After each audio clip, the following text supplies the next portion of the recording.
नमस्कार मित्रांनो, भावी शिक्षक आणि शिक्षकांनो, टिप्स फॉर टीईटी मध्ये मी अक्षय तुम्हा सर्वांचं स्वागत करतो। आजच्या या व्हिडिओमध्ये आपण अतिशय महत्त्वपूर्ण विषयावर बोलणार आहोत। ह्या विषयावर बोलणं खूप गरजेचं आहे, कारण ज्या दिवशी निकाल लागल्याच्या दुसऱ्या दिवसापासून वेगवेगळ्या याद्या यायला सुरुवात झाली। प्रत्येकाने वेगवेगळी मेरिट यादी काढलेली आहे, सगळ्यांची वेगवेगळी मेरिट यादी आलेली आहे, सगळ्या प्रवर्गांची आलेली आहे, मग सगळ्यांची एकत्रित आलेली आहे। त्यानंतर आणखीन एक यादी आलेली आहे, त्याच्यामध्ये किती मार्काचे कोण कोण आलेले आहेत हे सगळं दिलेलं आहे, सगळं डिटेलमध्ये दिलेलं आहे।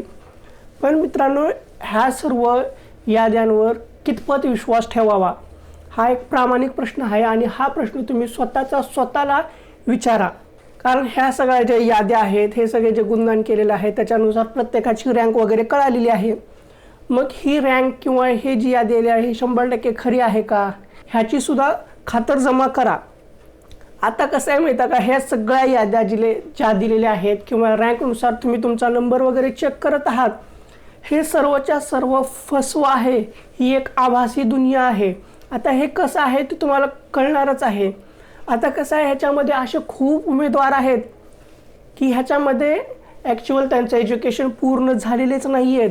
असे खूप उमेदवार आहेत की ह्या सर्व ह्याच्यामधून भरती प्रक्रियेमधून 100% बाहेर पडतात, म्हणजे पडणारच। आता जे काही तुम्हाला दिसत आहेत 180च्या वर 2, 171 ते 180 मध्ये 20, 161 ते 170 मध्ये 72, हे जे काय असं दिसत आहेत, मग ह्या सर्व ह्याच्यावरून आपण ठरवत आहोत की 30,000 जागा निघाल्या तर मी ह्याच्यामध्ये बसतो का, अमुक शिक्षण झालेलं आहे मग मी ह्याच्यामध्ये बसतो का, असा विचार करत आहात तर हे एक गोष्ट लक्षात घ्या, सत्य काय आहे ते जाणून घ्या आणि स्वतःला सुद्धा प्रश्न विचारा। सत्यावर विश्वास ठेवा। उगं कुणीही काही सांगते म्हणून मनाला बरं वाटेल म्हणून तसं ह्याच्यावर बसू नका। हे सर्व फसवे आकडे आहेत, हे ॲक्च्युअल आकडे नाही आहेत। मार्क पडलेले ते ॲक्च्युअल आहेत, पण आता जे काही तुम्हाला सगळे आकडे दिसत आहेत 101च्या पुढे एवढे तेवढे ते कमीही होऊ शकतात, जास्तही होऊ शकतात। ते कसं, आता ह्याच्यामध्ये अपात्र कोण आहे, आजच्या ह्या व्हिडिओमध्ये आपण कोणते उमेदवार हे अपात्र आहेत। आता ते अपात्र उमेदवार कमी झाले की तुमची ॲटोमॅटिक रँक वाढूही शकते किंवा कमी होऊ शकते।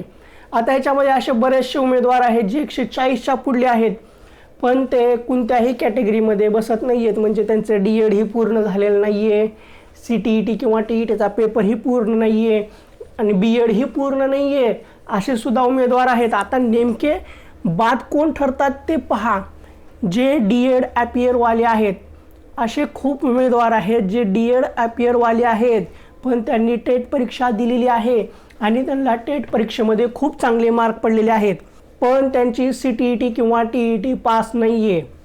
आणि ह्याच्यामध्ये आणखीन असेही उमेदवार आहेत जे DEd ॲपियरवाले आहेत, त्यांनी फॉर्म भरलेला आहे, त्यांची CTET किंवा TET पास आहे, टेटमध्ये चांगले मार्क आहेत, पण त्यांचं DEd पूर्ण झालेले नाही। ह्या कारणास्तव ते ह्या स्पर्धेमधून बाहेर पडतात। जरी त्यांनी पवित्र पोर्टलला रजिस्ट्रेशन केलेलं असलं तरी एज्युकेशन पूर्ण नाही आहे, त्यामुळं त्यांना प्रेफरन्स येत नाही आहेत। जर आता TET CTET पास आहेत म्हणून जरी त्यांना प्रेफरन्स आला तर डॉक्युमेंट व्हेरिफिकेशनच्या वेळेस ते ह्या स्पर्धेतून बाद होतात। सेम असंच BEd वाले आहेत, BEd ॲपियरवाले आहेत, त्यांचं BEd पूर्ण झालेलं नाही आहे, पण टेट परीक्षेमध्ये त्यांना खूप चांगले मार्क आहेत, पण एज्युकेशन पूर्ण झालेलं नाही आहे म्हणून ते सुद्धा ह्या स्पर्धेतून बाद आहेत। आता मागं फॉर्म भरायला सुरुवात केल्यानंतर काही दिवसानंतर CTET ॲपियरवाल्यांना चान्स दिला होता, मग ह्याच्यामध्ये खूप उमेदवार आहेत, 20-25 हजाराच्या वर असू शकतात, आपण एक अंदाज असा व्यक्त करतोय। पण आता ह्याच्यामध्ये सर्वच्या सर्व पास झालेले आहेत का, CTET नाही आहे, काही हजारांवर पास झालेले आहेत, तेच फक्त ह्याच्यामध्ये टिकतात, आणि आता जे पास झालेले नाही आहेत ते ॲटोमॅटिक ह्याच्यामधून वगळले जातात। हे झालं। मग ह्याच्यानंतर अजून आणखीन एक पॉईंट आहे, एज्युकेशन एरर, म्हणजे ज्यांचं काही एज्युकेशन पूर्णच नाही आहे किंवा त्यांच्याकडं आणखीन एज्युकेशन पूर्ण झालेले ते आलेच नाही आहेत, तरीसुद्धा त्यांनी फॉर्म भरलेला आहेत, एज्युकेशन पूर्ण असल्याशिवाय ते ह्या स्पर्धेमध्ये टिकत नाही आहेत। आता काही जण ॲपियरला असताना सुद्धा फॉर्म भरलेले आहेत, काही जण BEdला नसताना सुद्धा BEdचं कॉलेज आहे किंवा BEdला ह्याला आहेत म्हणून भरायचं म्हणून भरलेले आहेत, आणि त्यांना चांगले मार्क आहेत, त्याच्यामधून बाद होतात। आणि त्यातल्या त्यात असे खूप उमेदवार आहेत जे ऑलरेडी नोकरीला आहेत, त्यांनी सुद्धा फॉर्म भरलेला आहे. आता ते ह्याच्यामध्ये येतात न येतात तो त्यांचा वैयक्तिक प्रश्न आहे. पण त्यातल्या त्यात आणखीन दुसरे असे सुद्धा खूप उमेदवार आहेत ज्यांचा DED BED TET CTETशी काहीही संबंध नाही आहे, त्यांनी सुद्धा फॉर्म भरलेला आहे, त्यांना सुद्धा चांगले मार्क पडलेले आहेत. मग हे सगळे उमेदवार कमी होतात.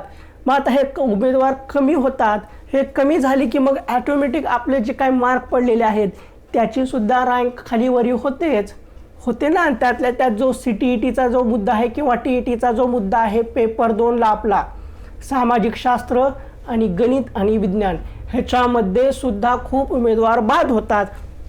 आता जे गोष्ट लक्षात घ्या, TET आणि CTET उमेदवार पास झालेले आहेत, त्यांनी टेट परीक्षा दिलेली आहे, ह्याच्यामध्ये सुद्धा असे खूप उमेदवार आहेत ज्यांना 80पेक्षा खूप कमी मार्क आहेत.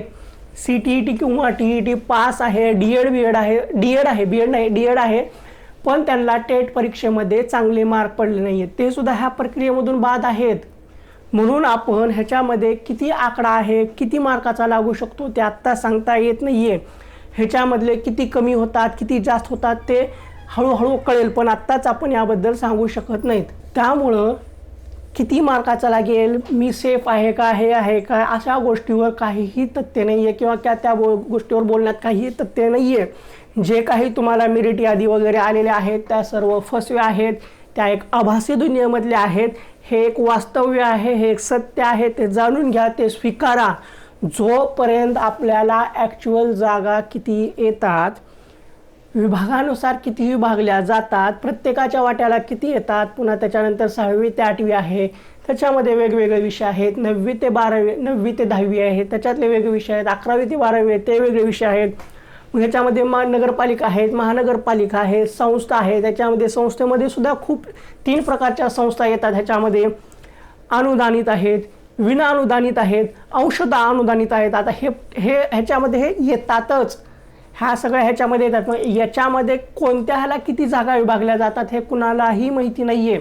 जोपर्यंत जागा वाटप होत नाही आहे तोपर्यंत आपण पुढलं काहीही अंदाज लावू शकत नाही आहे.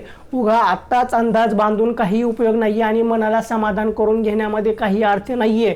हे एक सत्य आहे, हे सत्य स्वीकारा. जे उमेदवार बाद होणार आहेत ते मी सांगितलेलं आहे. मग आता आपण पुढल्या व्हिडिओमध्ये काय पाहणार आहोत, टेट मेरिट लिस्टची रियालिटी चेक करणार आहोत आणि सेफ स्कोरची काय रियालिटी आहे ती ॲक्च्युअल रियालिटी मी तुम्हाला एकदम वस्तुस्थितीसह सांगतो पुढल्या व्हिडिओमध्ये. तर कोणते उमेदवार बाद आहेत ते मी जे सांगितलेलं आहे. आणि काळजी करू नका, हे उमेदवार ॲटोमॅटिक बाद होतात. ते जरी पवित्र पोर्टलला रजिस्ट्रेशन केलं, त्यांना संधी जरी भेटली तरी ते डॉक्युमेंट व्हेरिफिकेशनच्या वेळेस 100% बाद होतात. त्यामुळे त्या जागा रिक्तच राहतात ते. आणि संस्थेच्या जागा तशा रिक्त झाल्या तर पुढल्या वेळेस आणखीन 3 महिन्यांनी जाहिरात येणार आहे, त्याच्यामध्ये हे जागा ॲड होतात. त्यामुळं तेवढं जास्त टेन्शन घेऊ नका. आणि पवित्र पोर्टलची पुढील प्रक्रिया कशी आहे, ते 30,000 भरती कशी करणार आहेत, एकाच टप्प्यात करणार आहेत का काय आहे ते आणखीन क्लिअर नाही आहे. त्यामुळं कोण लागेल कोण लागणार नाही याच्याबद्दल जास्त विचार करण्यात अर्थ नाही आहे. परीक्षा झालेली आहे, निकाल लागलेला आहेत, मार्क कळालेले आहेत, आता मस्त निवांत राहायचं बस.